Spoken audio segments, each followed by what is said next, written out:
Good morning and welcome to Kelly's Anesthesia Tips.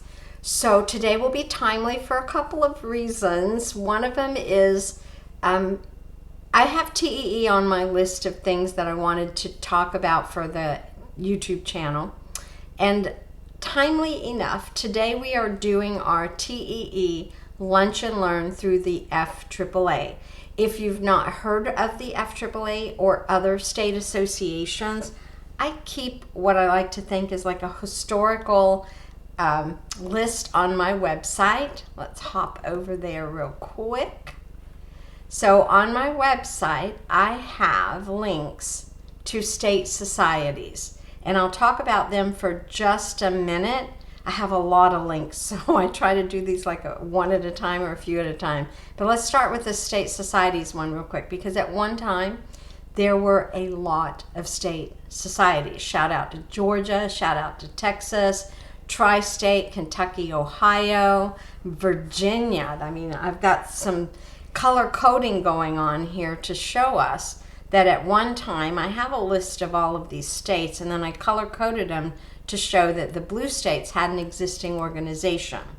We have tried and been successful at keeping our state, Florida, blue for 25 years, but it's been close a couple of times, I'll tell you. Georgia no longer has a state association. They were one of the biggies that helped us get started, as was Texas, another big one. They were Anesthesia Administrators of Texas, or AAT. So if you've ever kind of noticed on my past speaking engagements, you'll see a lot of those state societies that we don't have anymore. And that's a shame, because we do still need our state friends, anesthesia friends, to help us navigate these anesthesia idiosyncrasies that we all come up against. Just yesterday, I saw someone on the Anesthesia Coding and Billing Facebook ask about whether to report units or minutes. And it depends, because it's so state specific sometimes whether it's minutes or units. Now, I will tell you, when I first started in this 43 years ago this year, everybody wanted units, not minutes, but that's kind of been a switch over the years. So I would say it was like an 80-20 back then of minutes versus units, with units being prevalent, but now it's like opposite of that. So there are still so many payers now that want minutes instead of units, and we can probably thank maybe HIPAA for that too, because it does go back to when they were trying to set national standards for the claim forms and all of that. Well, policies are driven by the insurance payers. So if you have a payer that requires units, you still have to report units, and they're out there. Some of them are. How will you know?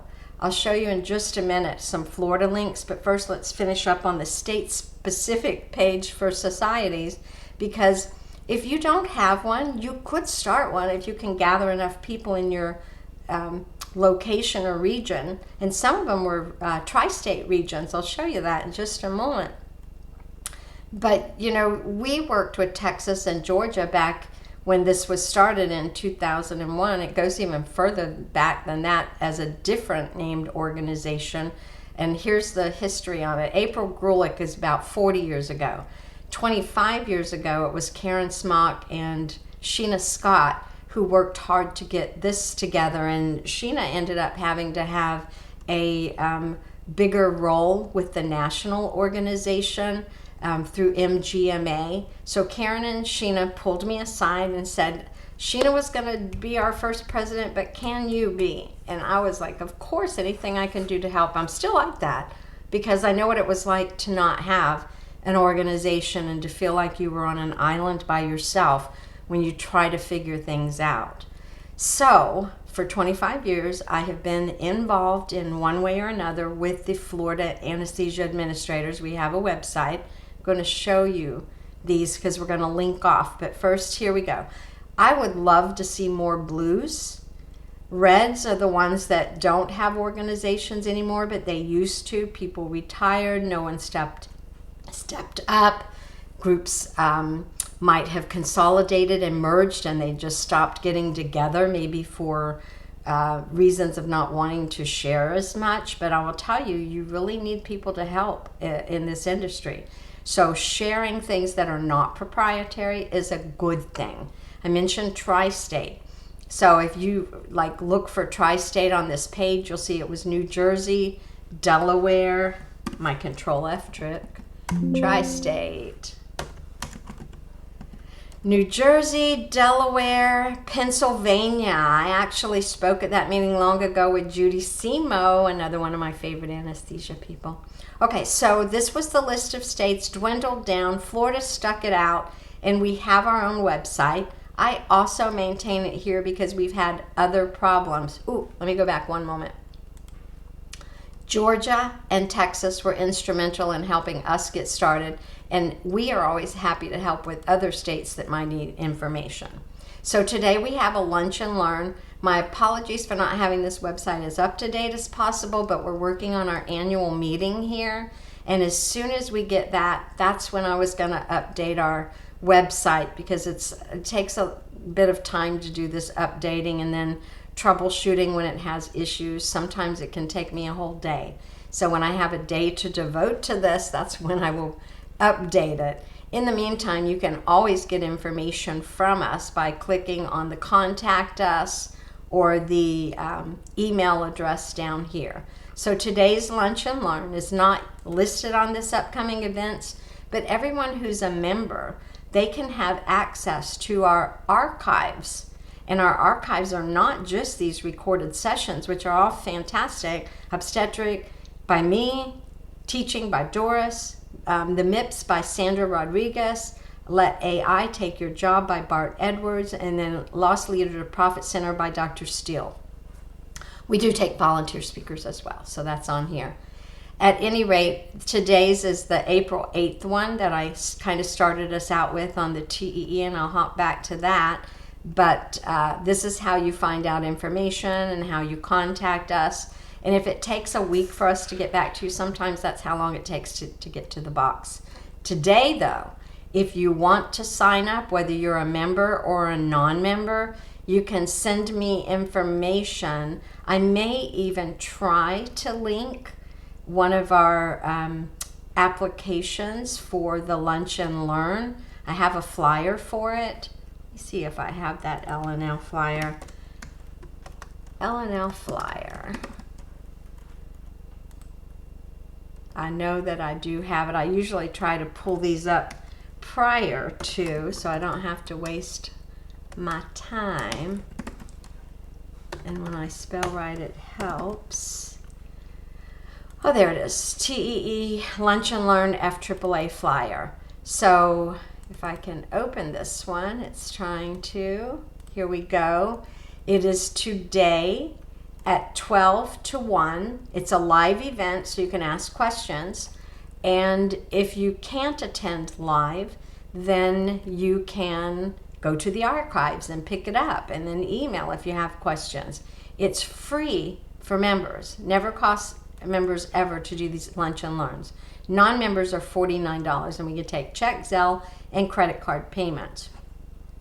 So I will also put this, I'll try to copy and paste this into the comment section of this one as well. But let's get back here to the page with the information from my website, because I want to tell you where there's others.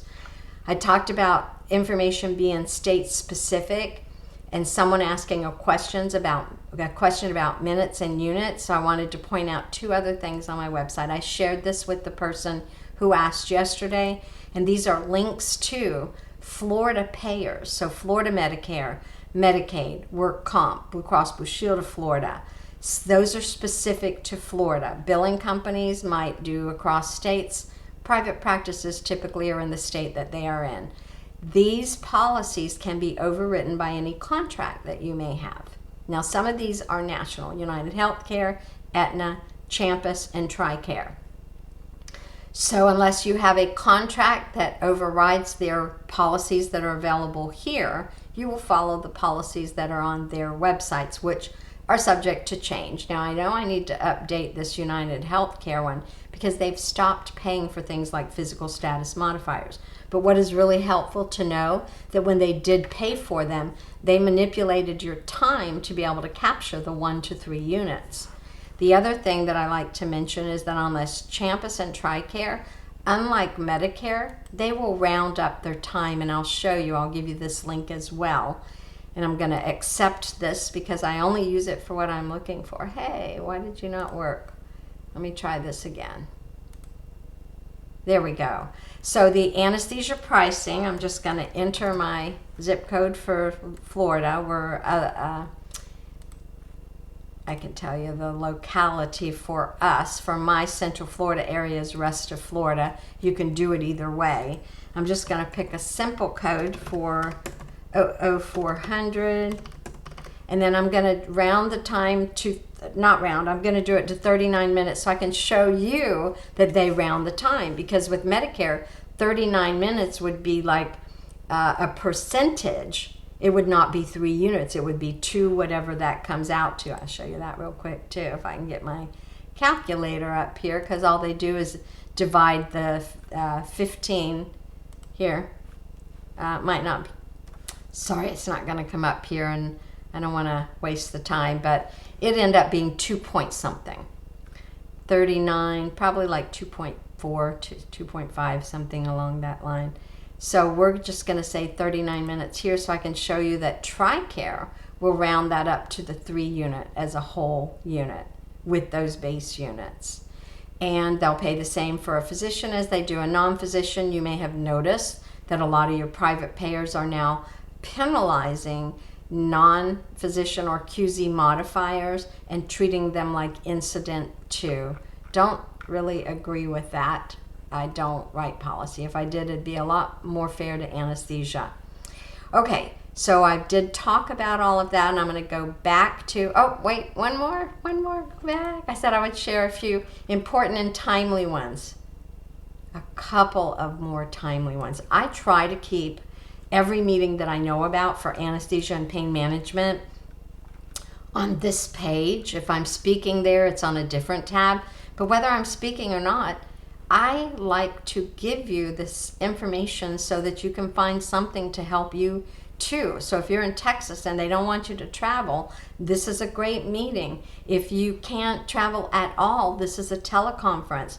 I don't have that updated yet, but it should be soon. You can try Googling it on your own if you can't find it here. And then I've already set some information for next year, but I don't always have all the information. I noticed yesterday that Melanie Lafferty is speaking at the Anesthesia Assistants Conference, which is fantastic because she's a great speaker, but that's tomorrow. I won't even have time to update my website for this. So you can follow that one. I'm going to try to link all of this for you. Don't even know where this meeting is going to be, and I don't know if I click on it if it'll tell me where it is. There's a Whova event app. I don't know where it is, but I could try to, what the heck, it's just going to take a minute. AAAA Conference 2026, that's you. I'm going to guess this is it. Event calendar. Don't be so slow. April 9th, Denver, Colorado. So if you are there, you know, this might be something that you could try to get to. Or South Carolina. That might not be so much for coders and billers, but I know that Melanie Lafferty is a good speaker. And when she's talking to you about the topic that she has, navigating the landscape of CAA billing, she knows what she's talking about. She's had many years in this industry as well. All right, so I'm going to link all of this kind of information to you, and I'll give you a quick teaser back on our TEE services, because again, if you're a member, it's free for you. If it's not convenient for you today at noon, it's going to be recorded and uploaded and available at your leisure. Here's what we're going to talk about. We're going to look at the TEE related codes. There are a number of them. We're going to review some of the payer policies and LCDs, and I do that because you may read something that tells you monitoring the 93318 is never paid for. And that's not true. I've seen policies that pay for it. There are requirements, of course, but for someone to say that because Medicare doesn't cover it, nobody covers it, I tend to check myself when I see something that is an always or a never to see, are they accurate? Is it correct? Is there a real reason? Even those 93355s are sometimes getting paid by some of the payers. So like I say, we'll review some policies, some local coverage determinations, we'll discuss the documentation requirements, and I'll give some key takeaways for the TEEs because I am your anesthesia friend. And I like to end things with, be kind to one another, generous with your knowledge. That is my attempt to you, trying to help our next generation of anesthesia folks, because some of this, the state society are people who retired.